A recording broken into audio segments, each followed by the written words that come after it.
अच्छा, smart devil hackers, आप बताइए कॉपीराइट क्या होता है?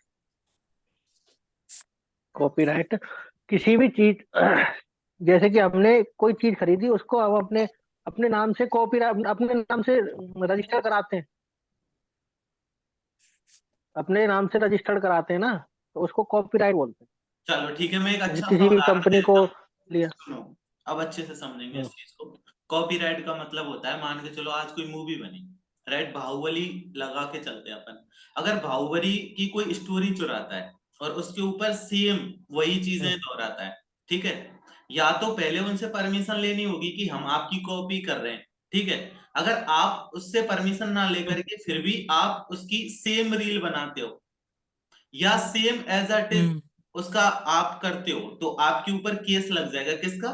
कॉपीराइट का, क्योंकि उसकी ऑलरेडी कॉपीराइट। कॉपी है उनके पास में।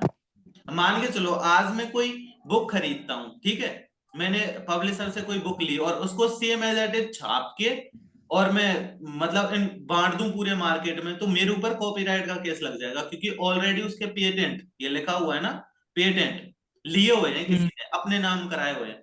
जैसे कि बल्ब का आविष्कार किसने करा था?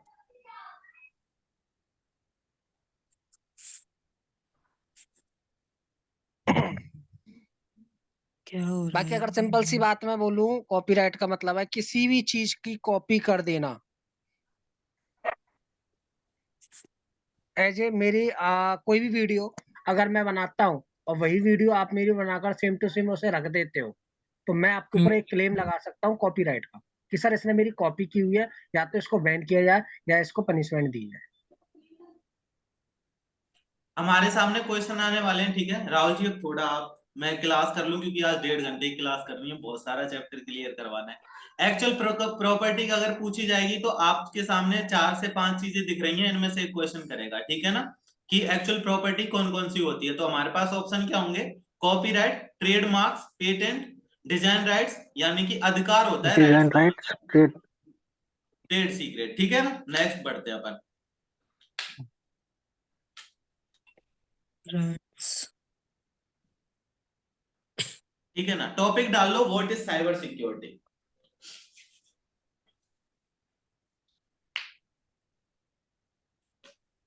ट्रेड। व्हाट?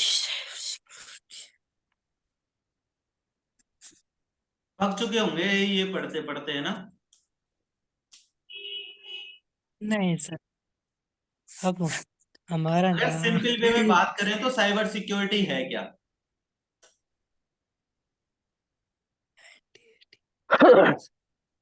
चलो, अगर सिंपल तरीके से बात करें तो साइबर सिक्योरिटी प्रोटेक्शन करता है हमारे डिजिटल असेस्ट की, ठीक है ना, हमारे इंफॉर्मेशन की, और हमारे इंफॉर्मेशन की, सिस्टम्स की।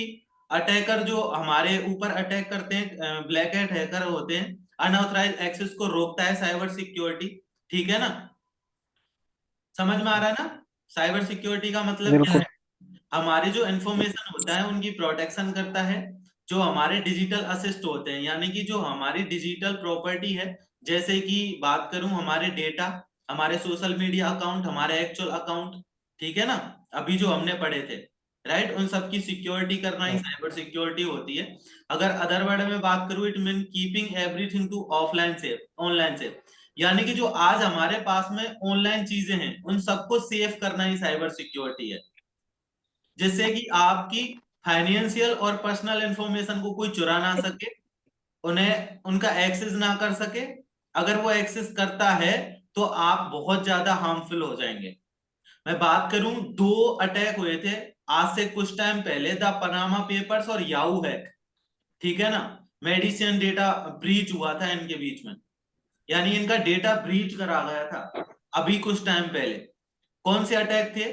द पनामा पेपर्स और याहू हैक। इनको हैक करा गया था, इनका डेटा ब्रीच करा गया था। ये हाई प्रोफाइल केस हुआ था अभी कुछ टाइम पहले, ठीक है ना। जिनमें जो कॉमन लोग थे ना, उन्होंने बहुत ज्यादा, उनको बहुत ज्यादा हानि हुई थी इस चीज से। समझ में आ गया? इसमें से लिख लो साइबर सिक्योरिटी क्या है। साइबर सिक्योरिटी हमारे साइबर डिजिटल असेस्ट और इंफॉर्मेशन को सिक्योर करता है, प्रोटेक्ट करता है।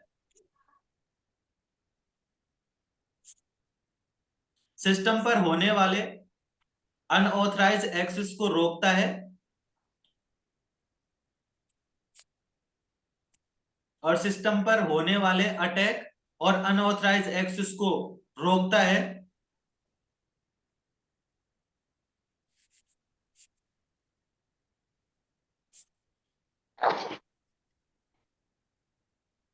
इन अदर वर्ड, दूसरे शब्दों में बात करें तो इसका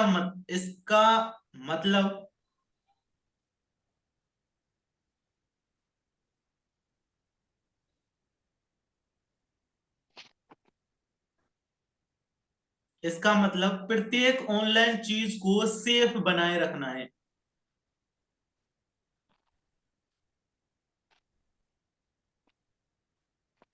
जिससे प्रत्येक ऑनलाइन चीज को सेफ बनाए रखना है, जिससे कि कोई भी हमारी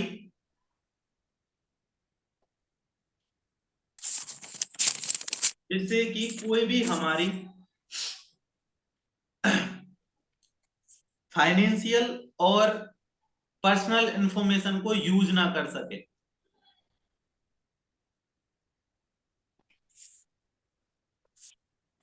नोट बना के लिख दो नीचे,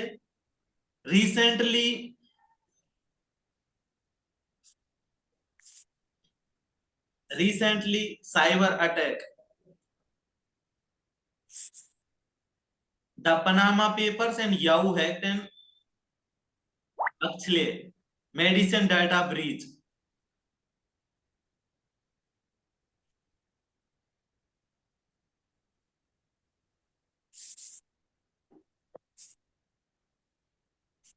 इसके बीच में पता है क्या हुआ था? जो अटैकर थे ना, जो हैकर थे, उन्होंने जो आम लोग वाग थे, हम जैसे आप लोग है ना, उनके बीच में ग्रेट डील करी थी। किन के बारे में? मेडिसियंस के बारे में, और ऑर्गेनाइजेशंस के साथ में बेवकूफ बनाया था इन लोगों ने।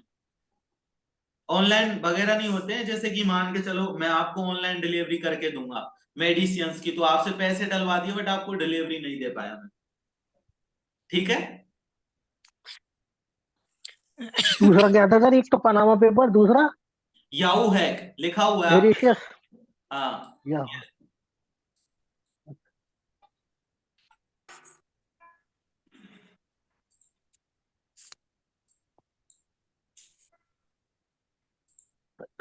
याहू है।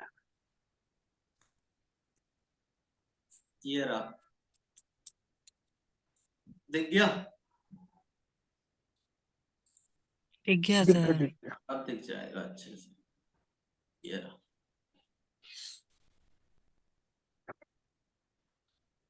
दिनेश, तेरा कोई क्वेश्चन था क्या? चला गया था भाई।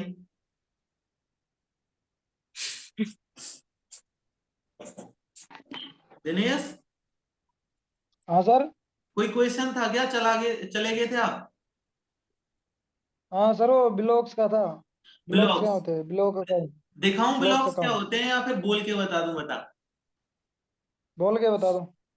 ब्लॉग से मान के चलो, जैसे पहले के जमाने में रिसर्च नहीं लिखते थे लोग, क्या ठीक? सर?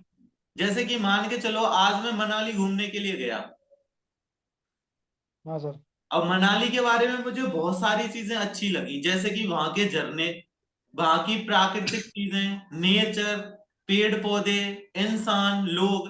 अब क्या करूंगा, मुझे अच्छे लगे तो मैं उसे आप लोगों को, आपके लिए बताऊंगा या नहीं बताऊंगा? हाँ सर। अब ये तो हो गया मौजवानी। अब इन सारी चीज को एक चीज पर लिख करके इंटरनेट पे अपलोड करना ब्लॉग कहलाता है। अब कोई किस चीज के बारे में लिखता है, कोई किसी चीज के बारे में लिखता है। अब मान के चलो मैं ट्रेवलिंग करता हूं तो मैं ट्रेवल के ऊपर ब्लॉग लिखूंगा, ठीक है? हाँ सर। और आप खुद ब्लॉग हाँ लिख सर। सकते हो। एक सेकंड, बहुत अच्छा क्वेश्चन है। ऑनलाइन मेक मनी के अंदर बताने वाला था ये टॉपिक, पर मैं आज बता देता हूं, ठीक है? ठीक। हाँ सर। Hold on.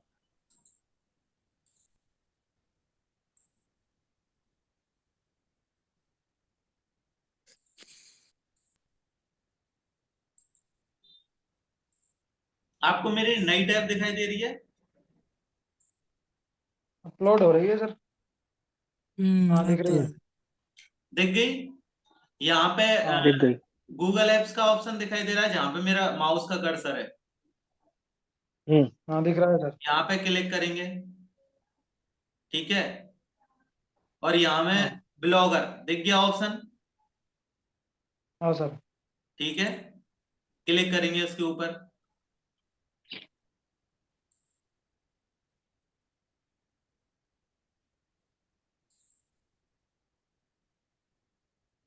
दिख गया? यहाँ दिखाई दे रहा होगा, मैंने दिख गया सर। मैंने पब्लिश किया हुआ था 11 नवंबर को, और 4 लोगों ने इसको शेयर करा है, और 24 ने अब तक इस पे मतलब वो देखा है, पढ़ा है, ऐसे कर सकते हैं हम, ठीक है। No sir. अब हमें क्या करना है, न्यू पोस्ट पे क्लिक करना है। ये प्रैक्टिकल दिखाऊंगा, और यहाँ पे जो भी आप ब्लॉग लिखना स्टार्ट कर दो और पब्लिश करना, यहाँ से हमें पैसा कमाने का अच्छा मौका मिल सकता है। ये ऑनलाइन मेक मनी के अंदर आता है। आप जो भी चीजें अपने आस पड़ोस में करते हो, देखते हो, सारी चीजें आप पब्लिश मत करो, पर लिखो आप यहाँ पे जाकर के। अगर आपको हिंदी आती है तो हिंदी में लिखो, अगर आपको इंग्लिश आती है तो इंग्लिश में लिखो। जरूरी नहीं है आप कोई भी लैंग्वेज यूज कर सकते हो सकता है कि कुछ गरीब की मदद हो जाए। आप मान के चलो कोई गरीब आदमी है, आपने उसके बारे में ब्लॉग लिख दिया, और वो 1000-2000 लोगों ने देख लिया, हो सकता है लोग उसकी मदद कर दें, और हमारा पैसा तो बन ही रहा है। जितने ऐड आएंगे हमारे ब्लॉग के ऊपर, उतना पैसा हमारे अकाउंट में आएगा।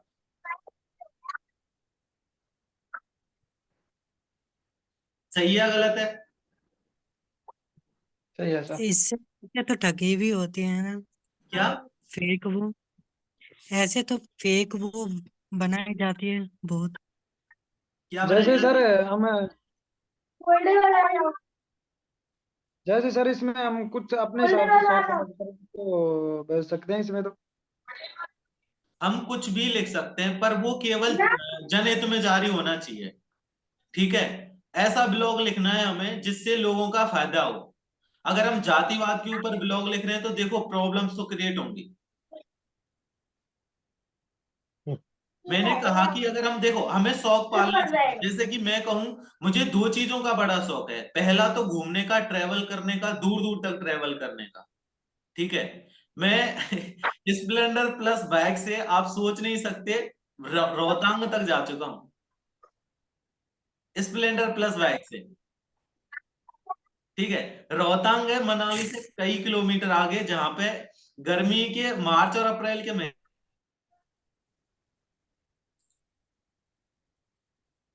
आई थिंक कट हो गई थी। आवाज आ रही है मेरी सबको? आ रही है सर। आ तो रही है। बिल्कुल, मैं कह रहा यस था, सर। हाँ मैंने कहा कि मुझे घूमने का शौक है बहुत ज्यादा, है ना। तो मैं स्प्लेंडर प्लस से रोहतांग तक चला गया। अब मैंने क्या करा, अब मैंने जो जो चीजें रोहतांग तक मुझे अच्छी लगी, मैंने उन चीजों के बारे में लिखना स्टार्ट करा। अब लोगों को भी अच्छी लगने लगी वो चीजें, तो लोगों ने उनको क्या करा, शेयर करा। अब जैसे ही लोग शेयर करेंगे तो आपको वहां से एक अर्निंग का सोर्स मिल जाता है, ठीक है।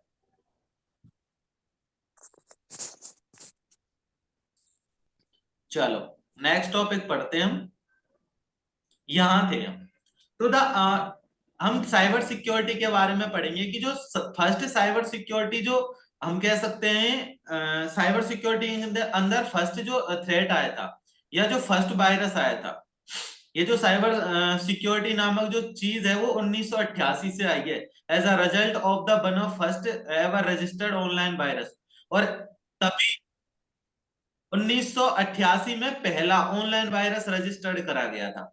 अब आपसे कोई पूछे कि पहला ऑनलाइन वायरस कब आया था, 1988 में, लिख लो ये। और उस वायरस का नाम था मोरिस बोम। मोरिस बोम,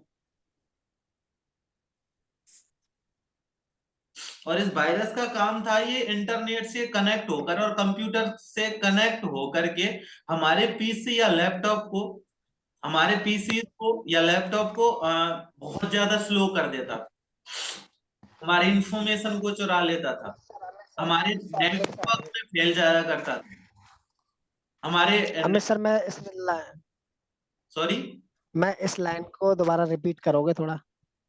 अच्छा, साइबर सिक्योरिटी वाली को हाँ, जो भी पहला वायरस वाले पहला साइबर सिक्योरिटी थ्रेट 1988 में आया था और इस वायरस का नाम ऑनलाइन वायरस था, द मोरिस वॉर्म था। और जो इसने काम करा था वो ये था कि जो हमारे कंप्यूटर होते थे ना पहले में, उनको इंटरनेट से कनेक्ट करता था, ठीक है, और उनका जो कनेक्शन होता था ना उसमें ल्यूज मतलब मैं कह सकता हूं ट्रैफिक क्रिएट कर देता था, हमारे नेटवर्क में फैल जाया करता था, हमारी जो इंफॉर्मेशन है उन्हें चुरा लिया करता था, हमें फाइनेंशियल भी डिस्टर्ब करता था। ऐसी बहुत सारी चीजें इसने करी थी। 1988 में पहला वायरस आया था ये जी, फर्स्ट बार रजिस्टर्ड हुआ था ऑनलाइन वायरस से। कई बार ऐसा भी होता है, मैं आपको बता दूं कि अब देखो हमने पढ़ा है 1988 में, ठीक है ना, अब गूगल पे हम जैसे आप लोगों ने और चीजें भी डाल दी तो वहां पे गलत साबित हो जाता है, पर मेरे अकॉर्डिंग 1988, ठीक है सर, आगे बढ़े। ओके, बिल्कुल। Protecting your cyber assist involves 3 simple principle, confidentiality, integrity और एबिलिटी। हम ये 3 चीजें आज पढ़ने वाले हैं, यानी कि इन 3 रूल के ऊपर पूरी साइबर सिक्योरिटी डिपेंड है। टोटली साइबर सिक्योरिटी जो हम पढ़ने वाले हैं, 3 रूल हमारे सामने है ना साइबर सिक्योरिटी थ्रेट के अंदर। पहली चीज कॉन्फिडेंटियलिटी,